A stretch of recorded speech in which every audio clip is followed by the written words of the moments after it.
여러분들 또 응원하시는 분이죠. 전현희 민주당 의원 모셨습니다. 안녕하십니까? 안녕하세요. 네, 반갑습니다. 네, 반갑습니다. 의원님, 설 명절 연휴 잘 보내셨습니까? 어떻게 보내셨어요? 네, 바쁘게 보냈습니다. 예, 일정도 많으시고 또 만나실 네. 분도 많고. 네, 참 설 명절을 맞는 우리 시민들 또 가족분들 만나신 우리 국민들 설 연휴 동안 여러 가지 얘기를 하셨을 것 같아요. 뭐 코스피 얘기도 많이 하셨을 것 같고 또 부동산 얘기도 많이 하셨을 것 같고 민생 얘기를 많이 할 수밖에 없었던 그런 네. 연휴인 것 같아요. 이재명 정부, 이재명 대통령이 너무나 잘하고 있기 때문에 거기에 대한 평가가 있지 않았을까 이런 생각도 들고 네. 주변에서도 이재명 대통령 정말 잘하고 있다. 이재명 정부 일 열심히 하고 있다. 이런 얘기 좀 들으셨죠? 어떻습니까? 네, 실제로 그 민심이 많이 바뀌었고요. 이재명 대통령께 원래는 좀 부정적이셨던 분들도 네. 많이 이재명 대통령을 칭찬하는 분들이 늘어났다. 그런 걸 확실히 느낀 이번 설날이었습니다. 네. 제가 시장에서 만난 상인들한테 음. 요즘 좀 어떠세요? 이러면 네. 여전히 좀 어렵다. 그리고 경기가 아직, 좋지 않다. 예. 이런 말씀을 하시지만 거기에 이제 꼭 단서처럼 붙는 게 이재명 정부 들어서 그렇지만 많이 나아지고 있다. 네. 그래서 점점 나아질 것 같다. 아하. 희망이 보인다. 희망이 보인다. 이런 말씀들을 많이 들었습니다. 그래요. 희망이 보인다. 네, 그 말이 네. 정답인 것 네. 같아요. 지금 보니까 코스피도 5,700선을 돌파했습니다. 네, 이럴 줄 알았습니다. 이럴 줄 알았어요. 정말 대단합니다. 그러니까 물론 이 코스피의 또 코스닥의 이런 열기가 밑바닥까지 어떻게 전달이 되느냐 이것도 중요해요. 네. 중요한데 일단은 이런 시장 분위기 자체가 이렇게 이어지다 보면 정말 대한민국이 달라지는구나. 심리적으로 달라지게 되고 네. 그러면 그게 또 온기가 스며들지 않겠습니까? 네, 맞습니다. 기대를 하게 됩니다. 5,700선을 넘어갔다. 야, 정말 5천이 5천 되겠어? 이런 얘기를 많이 다 했었는데 이게 네. 웬일입니까? 저는 감히 제가 네. 예언을 하자면 예언 네. 좋습니다. 예언. 올해 안에 만을 넘어가지 않을까 코스피. 네. 그래서 올해 안에 만 넘어가지 여러 않을까? 가지로 정부에서도 준비하는 게 있고 민주당에서도 네. 또 코스피 주가를 높이기 위한 여러 가지 정책 제도를 준비하고 있어서 아마 이런 게 이제 현실화된다면 야. 코스피는 이제 우리 대한민국의 주가도 선진국형으로 전환할 수 있다. 웬일입니까? 그런 생각이 듭니다.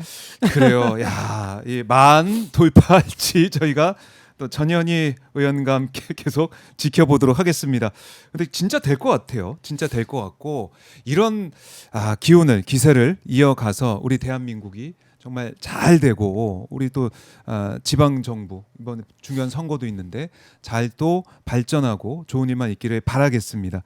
자, 그런데 저희가 이 서울시 얘기나 이 시정 얘기는 이제 뒤에 좀 하도록 하고 일단은 어제 있었던 이 윤석열에 대한 1심 선고 많은 분들이 충격받으셨고 딱 무기징역 선고 나온 다음에 다들 분위기가 서초동 분위기도 그렇고 너무나 좋지 않더라고요. 네. 일단은 어제 주기현 판사가 주문 선고하는 그 현장 잠깐 같이 보고 저희가 돌아와서 말씀을 네. 이어가 보도록 하겠습니다. 여러분 함께 보시죠.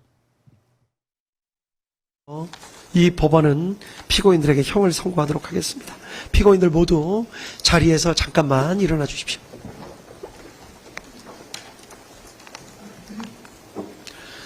주문을 선고하도록 하겠습니다. 피고인 윤석열을 무기징역에 처합니다. 피고인 김용현을 징역 30년에 처합니다.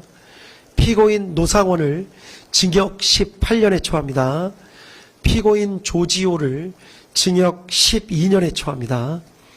피고인 김봉식을 징역 10년에 처합니다. 피고인 목현태를 징역 3년에 처합니다. 피고인 김용군과 피고인 윤승영에 대해서는 무죄를 선고합니다. 피고인 윤석열 무기징역, 피고인 김용현 징역 30년, 피고인 노상원 징역 18년, 피고인 조지호 징역 12년, 피고인 김봉식 징역 10년, 피고인 목현태 징역 3년, 피고인 김용군, 피고인 윤승영은 강무죄. 이 판결에 불복하는 경우에 오늘로부터 일주일 이내에 이 법원에 항소장을 제출함으로써 항소할 수 있습니다. 그리고 피고인 김용군, 피고인 윤석영에 대해서는 무죄 판결의 요지를 공시하려고 합니다. 네, 어제 주기현 재판장이 선고하는 1심 주문 읽어내려가는 모습을 이제 보고 돌아왔는데요. 자, 의원님, 윤석열에 대한 무기징역 선고 어제 이 결과 어떻게 보셨습니까? 어제 제가 서초동에서 거리에서 시민들과 함께 저 판결을 지켜봤습니다. 예. 그래서 처음에는 윤석열의 내란에 대해서 이게 이제 내란에 해당한다. 이때까지만 해도 우리 이제 시민들께서 지기현 판사가 개가천선했네 이런 반응들이 좀 있었습니다. 네. 근데 판결 선고 주문을 선고하는 순간 현장이 정말 얼어붙었다 할 정도로 시민들의 분노가 사실 장난이 아니었고요. 네. 저도 그 전까지는 다소 이제 마음을 졸이면서 지켜봤는데 판결 선고를 듣는 순간 네. 정말 화가 치밀어 올랐습니다. 어제 그 자리에 앉아있던 시민들께서는 대부분 그동안 길거리에서 거리에서 내란에 맞장서고 총칼과 네. 싸우면서 우리 대한민국 민주주의를 지켜주셨던 그런 분들이십니다. 그런 분들이 광장에 모인 분들뿐만 아니라 대부분의 국민들이 한 마음으로 그걸 지켜봤을 텐데요. 네. 윤석열이 저지른 죄가, 대한민국에 미친 해악 이런 거에 비추어서 너무나 사실 말도 안 되는 그런 선고였다. 법정 최고형을 선고해도 부족할 만큼 시민들의 분노가 높은데 네. 거기에 전혀 응답하지 못한 이런 판결이었다. 그래서 납득할 수 없다. 이런 생각이 듭니다. 어제 뭐 찰스 1세 얘기도 하고 뭐 역사 얘기도 막 하면서 이게 역사적으로 지금 왕이라고 하더라도 봐라 의회를 무력으로 쳐들어간 그 왕의 말로가 어떻게 됐느냐.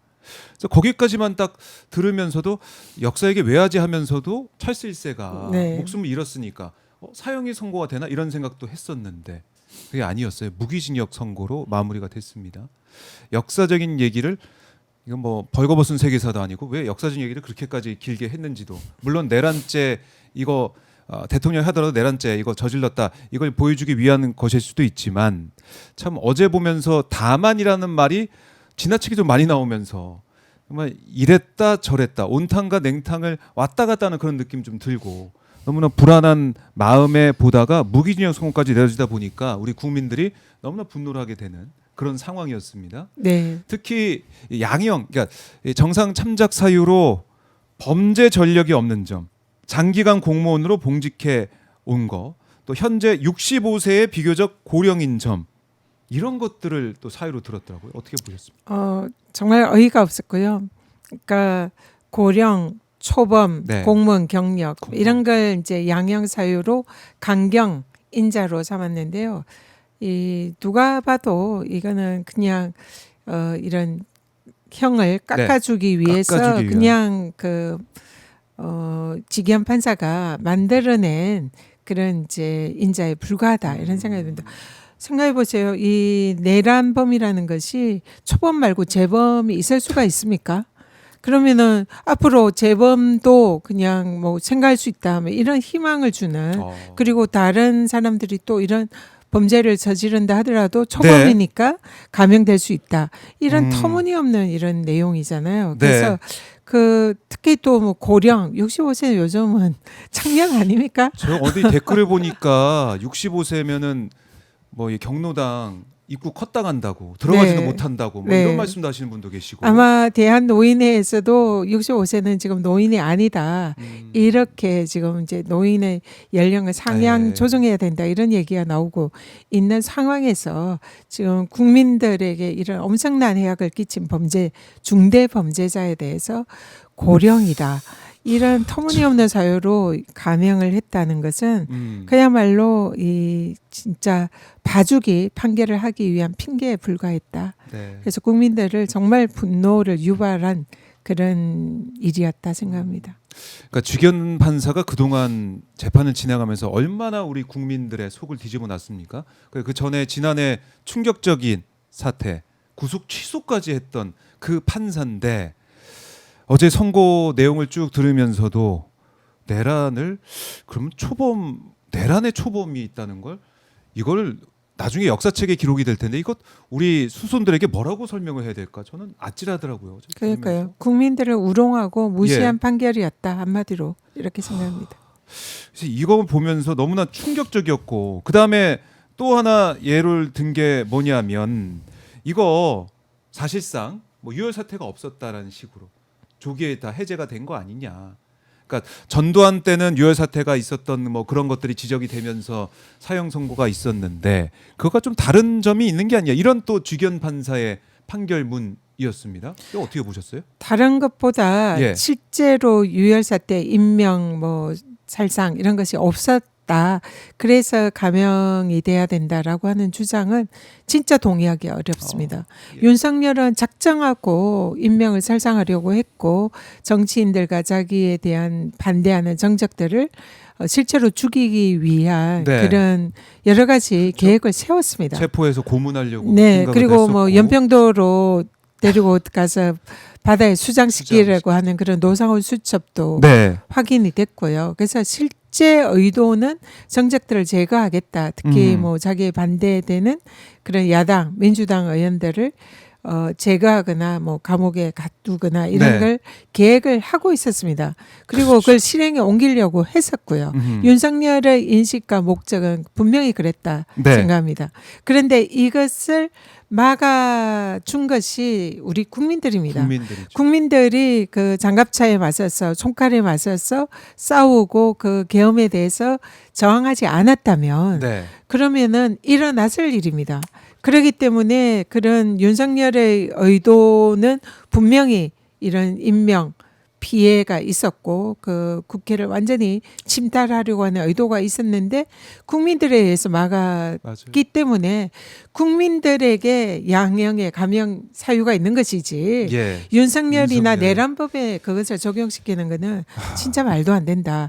근데 그걸 사실상 일어나지 않았기 때문에 감형이다. 이거는 어불성설이죠. 말도 안 네. 되는 일입니다. 아니 지금 노벨 평화상 후보로 추천됐어요. 우리 국민들이.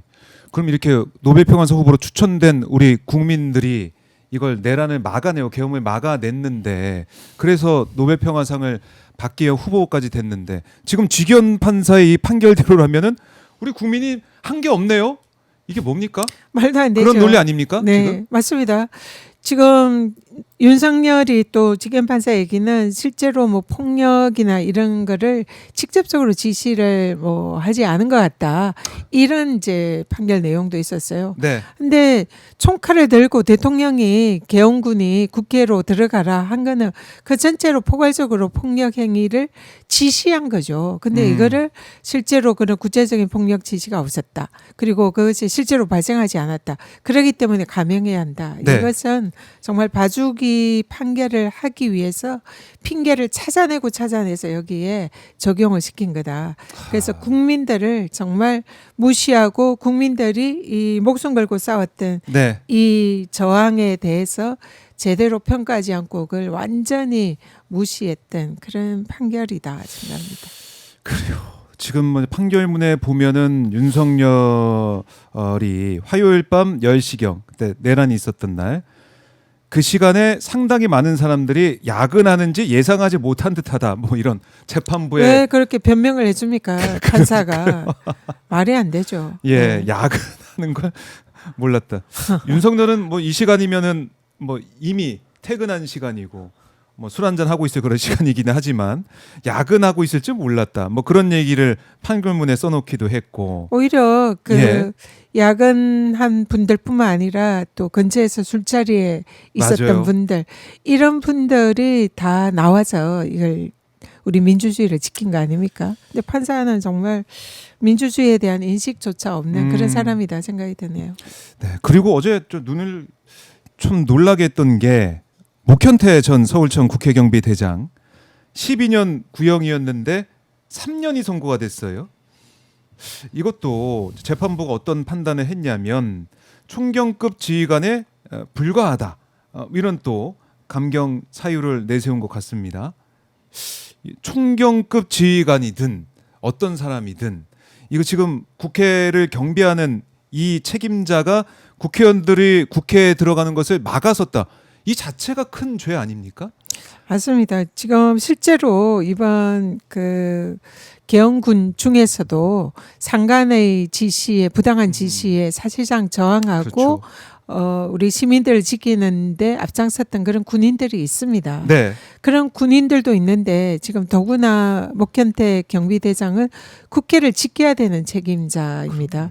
그렇기 때문에 당연히 계엄군이 들어오고 경찰이 들어오는 것을 막아서고 국회나 국회의원들 지키는 데 앞장서야 되는 그 본분을 저버리고 오히려 국회의원들의 출입을 막고 그리고 계엄군들의 출입을 용이하게 하고 네. 그런데 앞장을 섰거든요. 그러면 그거 자체로 굉장히 중대한 범죄이고 실제로 비상계엄 내란에 동조했다는 건 확실합니다. 근데 이거를 일부 국회의원들을 뭐 들여 보내줬다. 아니, 담 넘어가고 막 그랬는데. 뭐 이런 걸 이제 핑계로 예. 사실상 그야말로 이건 솜방망이 쳐버리죠. 어떻게 보면 이 목현태라는 사람이 국회를 제대로 지켰다면 네. 그런 계엄군이 국회에 들어오는 일은 발생하지 않았을 거예요. 근데 국회에 들어오는 국회의원들마저 막고 그 비상계엄의 해제에 대해서 못하게 한 거 네. 이거는 너무나 중대한 범죄인데 여기에 대해서 3년 있을 수 없습니다. 네. 그러니까 지금 보면은 뭐 다들 마찬가지예요. 구형보다 다 이제 낮게 선고를 네. 했어요. 윤석열도 윤석열이고 뭐 김용현, 노상원, 뭐 조지호, 김봉식 이런 사람들을 봐도 아니 이 부당한 명령에 저항하지 않고 따르고 내란에 종사했는데도 불구하고 또 구형보다 낮게 선고하는 모습 이런 거 보면서 아니 이거는 그냥 뭐 내란 실패해서 이렇게 처벌받는 거지 내란 성공했으면 어떻게 됐을까를 아찔하기도 하고 이 공범들은 왜 이렇게 또 손방망이 처벌하는 건지 이해할 수가 없고 직연 판사의 어제 선고는 이래저래 참 받아들일 수가 없습니다, 의원님. 이게 이진감 판사의 경우에 한덕수에 대해서 15년 특검이 구형을 했는데 23년형을 네. 예, 구형보다 훨씬 많은 양형을 했잖아요. 그렇습니다. 근데 이진감 판사는 심지어 한덕수가 내란 방조범으로 특검이 기소했는데 이건 주요 임무 종사자다. 그래서 공소장을 변경해라. 그렇게 오히려 특검에게 더 경종을 울리고 이 내란에 대한 확실한 단죄 의지를 보였습니다. 그래서 우리 국민들이 정말 칭송하고 훌륭한 판사고 이진감 판사가 사법부를 살렸다. 이런 정도로 평가를 하잖아요. 네. 근데 어제 우리 지기현 판사는 완전히 정반대인 거죠. 특검이 구형한 그 형량보다 훨씬 낮은 형량으로 구형을 했고 누가 보더라도 손방망이 이런 판결로서 사실상 이 내란의 이 범죄의 중대성을 희석시키고 감경시키는데 자신의 판사라는 그 법봉을 사용했다. 그래서 어제 다들 한 목소리로 이 사법부의 사법 정의가 과연 존재하느냐. 이것은 조희대 사법부에 미리 짜고 친 고스톱이 아니냐. 네. 이런 정도의 평가까지 나왔거든요. 그래서 지기현 판사가 이진감 판사가 끌어올린 사법부에 대한 신뢰를 다시 한번 땅바닥으로 추락시켰다. 그렇게 봅니다.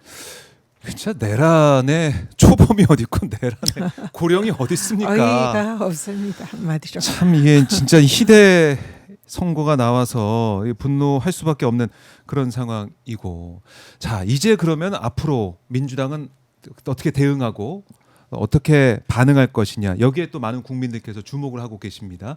당장 나오는 얘기가 사면법 개정 얘기. 네, 네. 이거 어떻게 보십니까, 의원님? 네, 지금 법사위에서 이번에 그 윤석열의 재판을 지켜보면서 국회 차원에서 가장 우선적으로 해야 할 일이 네. 윤석열 비롯한 내란범들에 대해서 사면을 금지해야 된다. 사면을 허용하지 말아야 된다.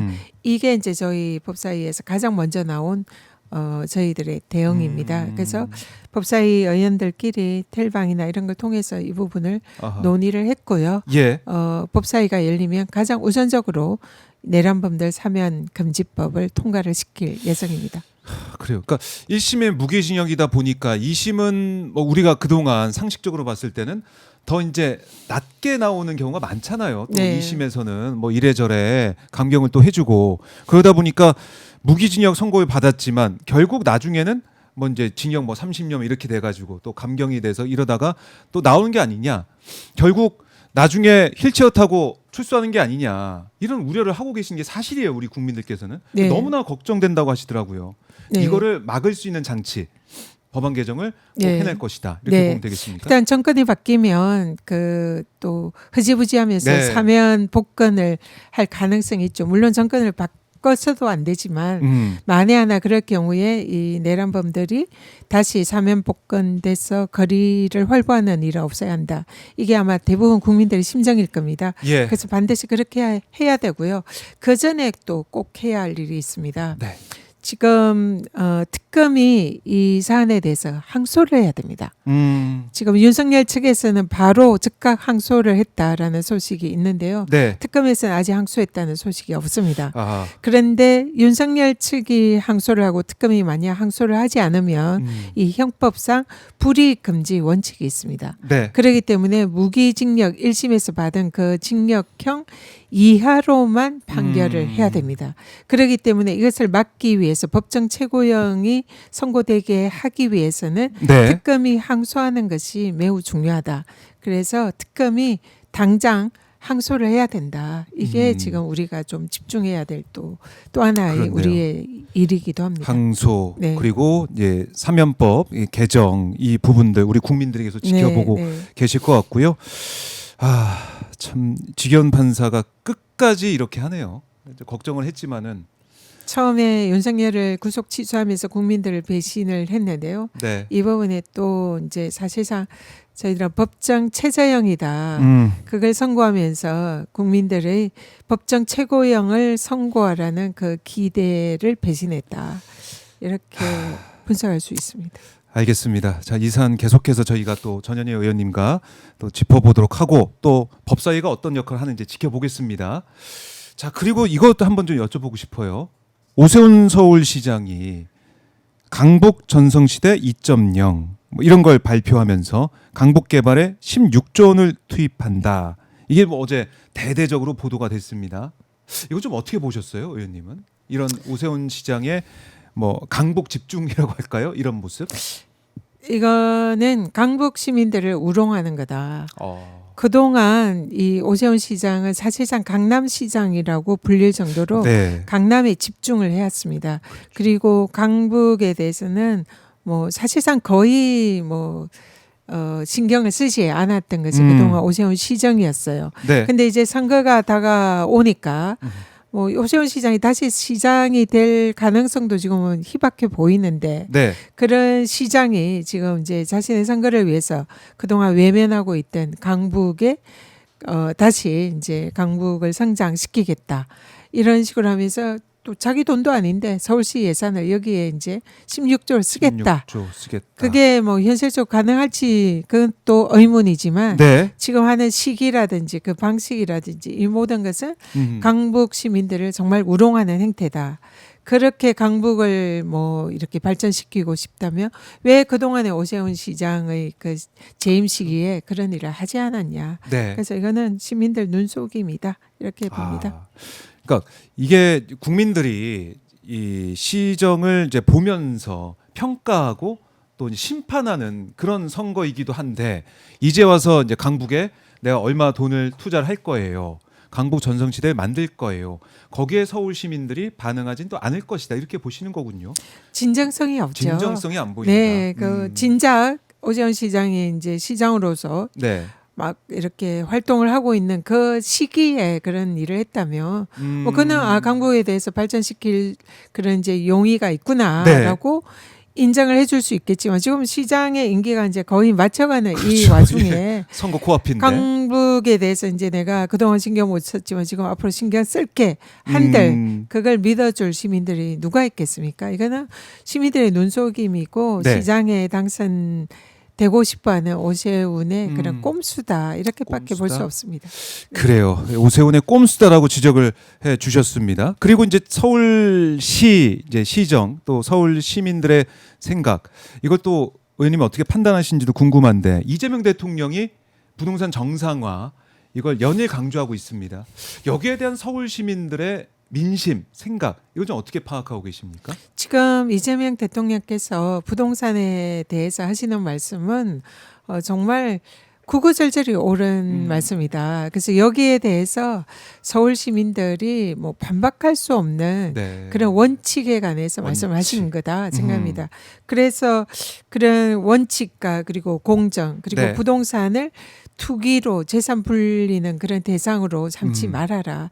그리고 그 이면에는 이런 부동산 외에도 얼마든지 지금은 이 투자를 할 수 있는 그런 재산적 가치가 있는 투자 수단이 많이 있다. 그래서 뭐 이런 주식이라든지 네. 이런 데에 투자처를 이제 아하. 전환을 해라. 이런 이제 내용이 깔려 있습니다. 그리고 그렇죠. 그에 부응하듯이 주가가 계속 오르고 있어요. 그래서 대한민국의 주가가 그동안 코리아 디스카운트를 벗어나서 코리아 프리미엄으로 가고 있다. 이런 시장 신호가 뚜렷합니다. 네. 그러니까 이재명 대통령께서 하시는 부동산에 관한 이런 발언들이 정말 힘을 얻고 있는 거죠. 그리고 시민들이 여기에 대해서 저도 네. 뭐 많은 말씀 드렸지만 아하. 이재명 대통령의 부동산 메시지에 대해서 예. 대부분 공감을 하고 계신 거예요. 심지어 70대에서도 이 부동산 발언을 공감하고 지지율이 올라간다. 이런 이제 조사도 나오고 있습니다. 그렇기 예. 때문에 서울 시민들이 강남이든 강북이든 이 이재명 대통령의 그 다주택자들이 부동산 투기라는 형식으로 재산을 불리는 것은 더 이상 정부가 용납하지 않겠다라는 이 취지의 부동산 메시지에 공감을 하고 계시다. 네. 그리고 시장이 반응을 하고 있다. 아. 이렇게 봅니다. 그래요. 이 시장이 반응을 하고 있다. 그러니까 설 연휴 동안 코스피 얘기도 많이 하게 되고 부동산 얘기를 하면서 맞아 부동산 시장 정상화돼야 돼. 이런 의견도 좀 많이 오간 걸로 제가 들었는데 그 민심이 반응을 하고 있다라고 말씀하셨어요. 그래서 제 생각에는 이번 지방선거가 또 중요합니다. 그러니까 이재명 대통령과 호흡을 잘 맞출 수 있는 자치단체장, 지자체장이 정말 들어오느냐. 그다음에 당선이 되느냐 이게 중요해 보이는데 어떻게 보면 의원님께서 이재명 대통령과 또 호흡을 그동안 잘 맞춰왔고 잘 맞출 수 있는 그런 또 후보군이다. 서울시장 후보군이다. 이런 말씀도 좀 많이 들리는 것 같습니다. 어떻습니까? 저의 가장 큰 강점 중에 하나가 이재명 대통령님과의 호흡 네. 이런 게 아닐까 이제 생각합니다. 호흡이 좋죠. 이심전심입니다. 이심전심. 이재명의 마음, 전현희의 마음. 네, 네. 이심전심. 이심전심이라는 단어가 딱 들어맞지 않나 이렇게 생각이 들고요. 예. 실제로 이재명 대통령님과 한 1년 반 가까이 가장 가까운 거리에서 호흡을 맞춰왔고 그리고 많은 대화 속에 많은 공감대를 이뤄왔습니다. 네. 그리고 또 시민을 대하는 자세 또 민원을 해결하는 이런 정치 철학 이런 부분에 상당히 공감대가 많았고 공통점이 많았다 이런 걸 확인할 수 있었고요. 네. 실제로 대통령님께서도 그런 부분을 상당히 많이 인정을 해주셨습니다. 그래서 제가 서울시장이 된다면 우리 이재명 대통령님과 함께 국무회에서 일을 하게 되잖아요. 그런데요. 예, 그러면 전속 이재명 대통령의 정치 철학 네. 이런 것을 사실은 서울에서 가장 먼저 구현을 해야 됩니다. 실천을 해야 되고요. 그래서 그동안 오세훈의 서울시에서는 네. 사실 정부랑 이렇게 엇박자를 하면서 그 피해는 고스란히 서울 시민이 받았거든요. 네. 부동산이나 주택 공급 이런 것도 오세훈은 민간만 고집하고 정부의 이 공공의 역할 이런 거는 폄훼하면서 사실 협조를 하지 않았어요. 그래서 정부와 서울시가 함께 협조를 한다면 서울에 네. 부동산 주택도 더 많이 원활하게 공급이 될 것이고 그리고 다른 시민들의 뭐 복지라든지 시민들을 위한 많은 정책들이 정부와 호흡을 맞춰가면서 서울 시민들을 위해서 더 많이 이렇게 할 수가 있는 그런 장점이 있습니다. 네. 그 장점을 오세훈은 살리지 못하는 거고요. 저는 이재명 대통령님과 함께 이재명 정부의 국정 철학을 서울에서 실천시키는데 가장 앞장서서 할 수 있다. 이렇게 감히 말씀드립니다. 네. 그러니까 이 호흡이 잘 맞아야 되고 또 일을 해본 경험이 있는 또 시장이 또 얼마나 또 듬직하게 일을 또 잘할까 이런 생각도 할 수 있고 여러모로 아마 서울 시민들께서 다양한 또 판단을 생각하시면서 다양한 또 여러 가지 평가 지점을 가지고 지켜보지 않을까 이런 생각을 하게 됩니다. 우리 송버드님께서 서울 시민이지만 후보 아직 안 정했다 하는 것 봐서 정할 거다 이렇게도 말씀하고 계신데 어떤 비전과 또 어떤 정책을 가지고 서울시를 이제 발전시킬지 오세훈 서울시장의 어떻게 보면 전시행정과 어떻게 다른 모습을 정말 이재명 대통령과 호흡 맞춰서 일 잘하는 모습을 보일지 이걸 서울 시민이 지켜보신다는 또 뜻으로도 해석할 수 있는 댓글이 올라왔습니다. 네, 맞습니다. 제일 중요한 이번 서울시장의 자격 요건이다. 이재명 대통령과의 호흡. 네. 그렇게 생각하고요. 저 같은 경우 예를 들면 이재명 대통령께서 이 가습기 살균제 피해자 완전 배상 이런 걸 말씀하셨잖아요. 맞아요. 근데 그것을 사실상 입법으로 뒷받침을 하고 네. 실제로 제가 20대 국회 때 가습기 살균제 피해자 특별 구제법 전면 개정안을 내서 그 피해자들과 함께했고 또 대통령 발언 이후에도 이 온전한 배상을 위해서 피해자들과 호흡하고 지금 또 입법을 준비를 하고 있습니다. 네. 그리고 또 우리 청소년들의 생리대 보급 이 부분에 대해서 아이들에게 건강권을 위해서 이재명 대통령께서 맞아요. 이 세금이라든지 이 아이들에게 안심할 수 있게 공급을 해야 된다 이런 말씀하셨는데 네. 실제로 제가 그 부분에 대해서 공약을 걸고 서울시의 우리 청소년들에 대해서 무상 생리대를 보급하겠다 이런 공약을 네. 냈고요. 그리고 이재명 대통령의 기본 사회 이런 이제 기본적으로 시민들이 기본권을 누릴 수 있는 그런 삶을 만들어야 된다. 여기에도 제가 적극적으로 부합하는 이런 이제 서울 시민들의 기본 사회를 위한 뭐 기본 교통이라든지 뭐 기본 소득, 기본 대출, 기본 네. 주택 이런 정책을 준비를 하고 있습니다. 그래서 이재명의 기본 사회를 위한 그런 정책을 서울에서 직접적으로 구현하는 이런 많은 정책을 준비를 하고 있고요. 네. 또 이재명 대통령의 AI 3대 강국을 위한 대한민국의 비전 이런 부분을 저는 서울시에서 AI 서울을 만들겠다. 그런 비전을 구체적으로 제안을 했고 또 입법을 발의를 했고 네. 또 AI 신문고를 통해서 국민들의 민원을 해결하고 국민들의 눈을 닦아주겠다. 이것도 이재명 대통령님과 당대표 시절에 함께 논의를 했던 거고 네. 지금 이재명 정부의 국정 과제가